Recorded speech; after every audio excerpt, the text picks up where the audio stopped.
Hello, I'm MrBobDob, and this is a tutorial on a little trap-based design that I've come up with. Now, I'm still sort of a new player to Rust, but something that grabbed me with this game was the electrical system on it and how you could create some really interesting things with it. So I came on a rusticated sandbox server and started playing around with some electrical components, and I came up with this little trap base idea. So if a passerby discovers this, they'll notice that this front door is open as well as this jail cell door is open. They're both still locked, and there's a crate. Let's say there's some good stuff in it, like a SAR. Ooh. They found a SAR? Okay, cool. Maybe there's some other good stuff in here. Let me jump up on in. Uh-oh, I'm locked in here now. Oh, I left this open. Oh no, I'm stuck. I'm gonna have to F1 kill. Obviously that doesn't work on this, but you get the idea. There may be some flaws with it, because again, I am a newer player, but I think this is a pretty cheap design considering what it can do. So here's the basic floor plan of the base. I'll go over how I built it. I'm a very slow builder and I don't want to bore the viewer with nonsense of me trying to put this together, but I will go over. First off, I want to go over everything you're going to need for this. You're obviously going to need your TC. In this case, I'm using a medium battery. You need radio frequency components, just the receiver and a broadcaster. You need a heartbeat or humidity/footstep sensor. We'll just call it the heartbeat sensor in this instance. We need some key locks, prison cell gate, solar panels. We need a blocker, splitter, a regular sheet metal door, root combiners.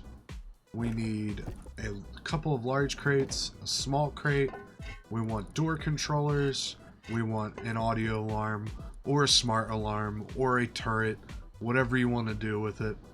So here's the basic base setup. It's essentially a 2x1 with two triangle foundations coming out, leading to a single doorway. We have a door frame here in front of the first doorway. This is not foundation. Do not raise your foundation here. Everything's flat foundation here. So you want to put a half wall down and a triangle floor. So this splits this wall into two, basically. The reason we're doing this is we're requiring the player who is interested in coming in here to have to jump up in here to actually get a view of the inside of it. If we didn't have this here, they'd be able to, I mean, they could jump and they'll be able to see crates here. And you can even see the heartbeat sensor if you look hard enough, but you want them to be able to jump and see crates. You want to obscure the view as much as possible. Once this piece is here, you just want to stone it off and honeycomb it. It's honeycombed all in the right spots for the most part, but the honeycomb in this instance is essential because the heartbeat sensor will go off even when someone's not inside of the base. If this honeycomb was not here, if you walked up against this wall, it would actually set off that sensor.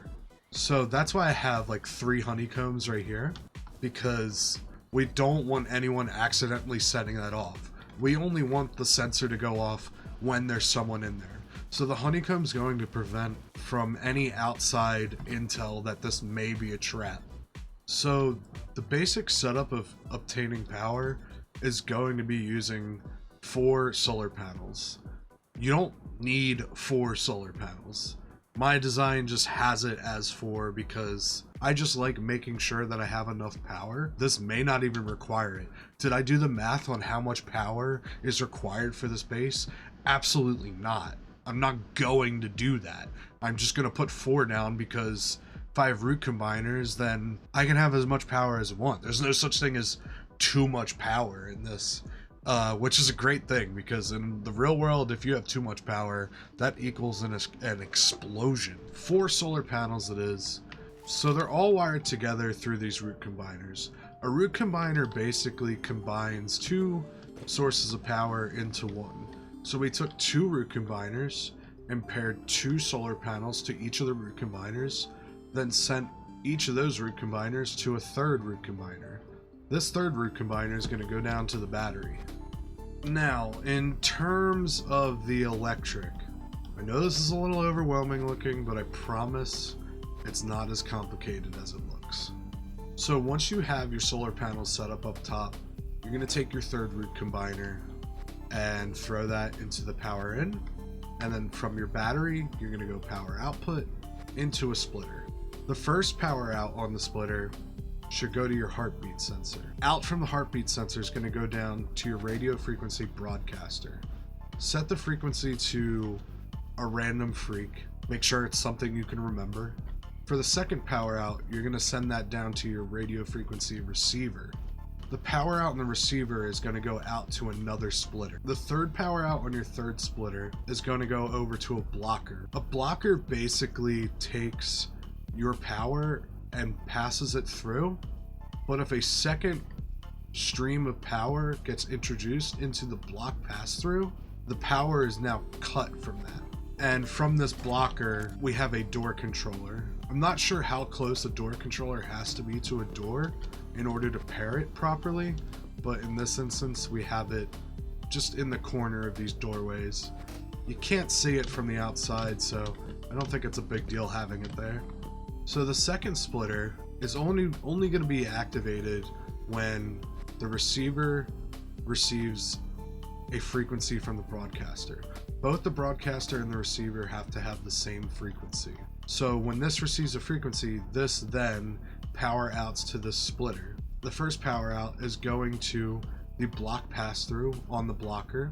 The second one is going to a speaker, an audio alarm rather. This speaker doesn't need to be here. This could be a smart alarm, this could be a turret, this could be whatever you want to turn on. The third power out on your second splitter doesn't have anything on it. Again, you're gonna just attach whatever you want. If you want to leave the audio alarm and attach a smart alarm, so you're gonna get a phone notification through Rust Plus, you can do that. Or you can leave the smart alarm and have the turret. You could have a turret and the audio alarm, whatever combination you want to do. You have one free slot, so feel free to do whatever with it. The blocker, if I didn't say already, powers up the door controller. If you're having an issue with the door controller and pairing it, I'll show you how to do that right now. With a door controller, a code-locked door needs to be unlocked in order to pair it. So you attach your door controller, take your electrical tool and attach it to the door controller. Go to the door that you want to have it paired with, hold E on the lock, unlock it, go back to your door controller and hit pair to door. If that second light turns green, then it's paired. Then you can go back to your lock again and lock it. So additionally, I put down 2 large crates in here, and also we have this small wooden box set. It's whatever you're willing to risk people taking. You know, some people might be aware that this is a trap and they go, oh, well, they're putting free things in this, I'll just go ahead and take that and leave. And that's pretty much it for this design. You put up another cell door here and lock that off so they can't get to your battery or TC or other components. The only issue I see with this is this heartbeat sensor being able to be destroyed if they're in here. I don't know how many whacks it takes. I don't even know if I can shoot this in here. You might want to consider putting a turret up just so it's not just them being trapped in here, it's them being trapped and being killed. A smart alarm would be super useful here because you will get a notification that your alarm has gone off. So you can hop on and loot up and get the hell out of here. Exclude yourself from this heartbeat sensor and all will be okay. Hopefully this video was explained thoroughly. This is my first Rust video, so if you like the video, try to like it, try to subscribe. I do a bunch of different content on this channel, but if you like this kind of content, I'll continue doing it. Appreciate you watching. If there's any questions, leave comments below, and I'll get back to you as soon as possible, even though I might not have the answer for you. Don't stress, stay fresh, God bless. I gotta go.